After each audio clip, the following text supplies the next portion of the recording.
Minister, I want to firstly acknowledge your bona fides in the matter of the maternity unit at Portiuncula Hospital. You have acted at all times on advice in what you felt is the best interest of the safety of mothers and babies in the region. However, I want to ask you why the Walker report of 2018 was not implemented and why it wasn't implemented, and if you'd make a statement on the matter. Thank you. Thank you, Deputy, and thank you for your ongoing concern, driven first by patient safety in Portiuncula Hospital, which I greatly appreciate, and it is a very, very important focus to have. As you're aware, the Walker report came from a review commissioned by the then Celta Group in 2014, following a number of serious maternity cases at Portiuncula maternity services from 2004 to 2014. It covered 18 cases, was published in 2018, making 154 recommendations.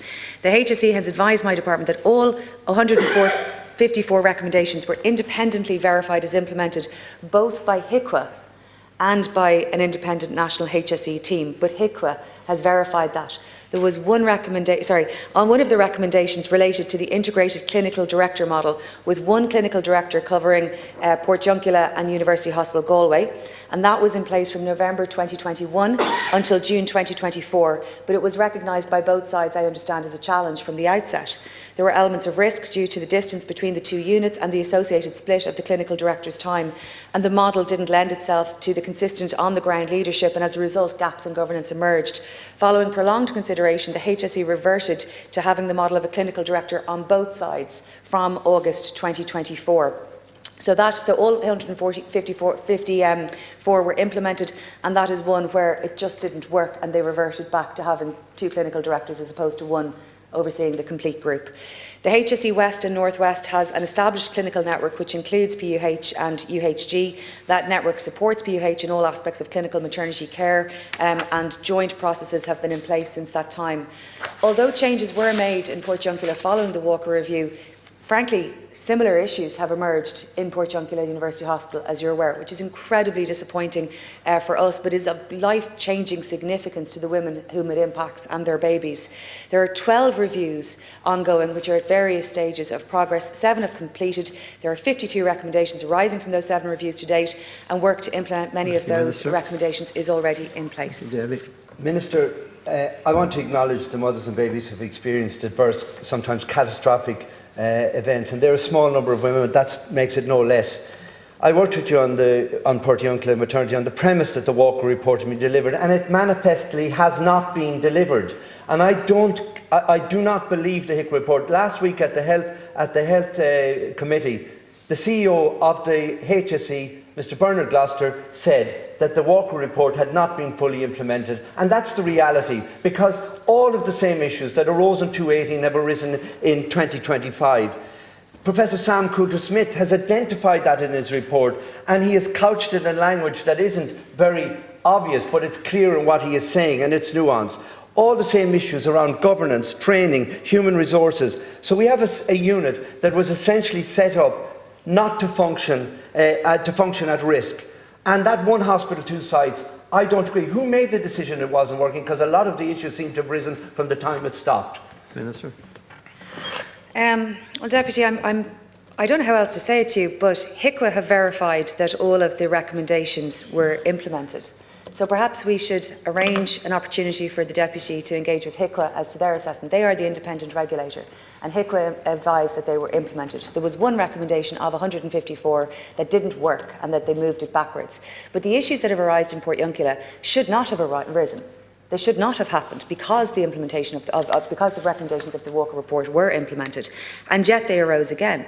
And I ask myself the same questions, and I've asked that of the hospital management, and I've asked through the reviews, how is it that the same issues, which are not of resources, but are of management, culture, communication, and responsiveness to women, frankly, many of whom I've met and sat with and heard the particular personal experiences of their case and what happened to them and what happened to their babies.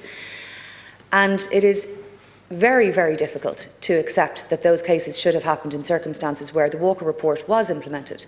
And if we're going to have a political dialogue about a report that has been implemented, that the independent regulator has confirmed as having been implemented, and one recommendation having been walked back, and try to place what happened to those women at the foot of that single recommendation being changed, We're not in a good Thank you, space. Minister. Well, we're not in a good space because the maternity unit in Portiuncula Hospital is in trouble. So, for example, it was recommended by Walker there would be 7 consultant obstetricians. It never happened. There was 5 at the most, 3 full-time, 1 on managed leave, 1 on managed sick leave.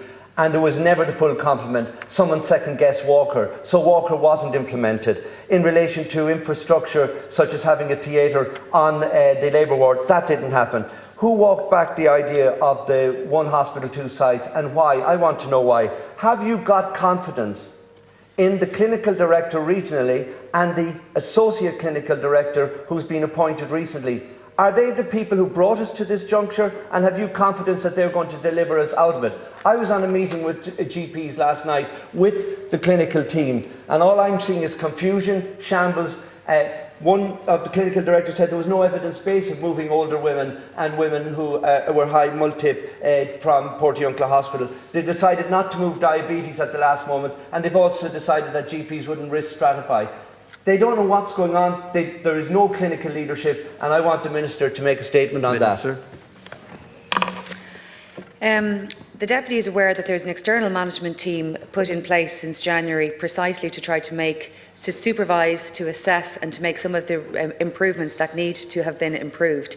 There has been some infrastructural works and changes, some of which should have been done before the EMT arrived. And that have now been completed. For example, a 4-bay MDAU, a dedicated early pregnancy unit. All of that was in train, should have happened before the external management team arrived, has now happened. The EMT and nobody else but the EMT identified a bungalow adjacent to the hospital that has now been converted to a dedicated maternity OPD with 6 dedicated maternity clinical rooms, 5 days a week from the end of September. That bungalow had been acquired before the EMT commencing, but it was for a totally different purpose, and they have progressed that now as a maternity OPD. It should not be the case that we need an external management team in Portiuncula. The patient safety issues have been very, very significant. I have acted on clinical advice to me that it is not safe for high-risk women to give birth there until the changes that are necessary have been made and sustained in a way that can give confidence to everybody. Minister.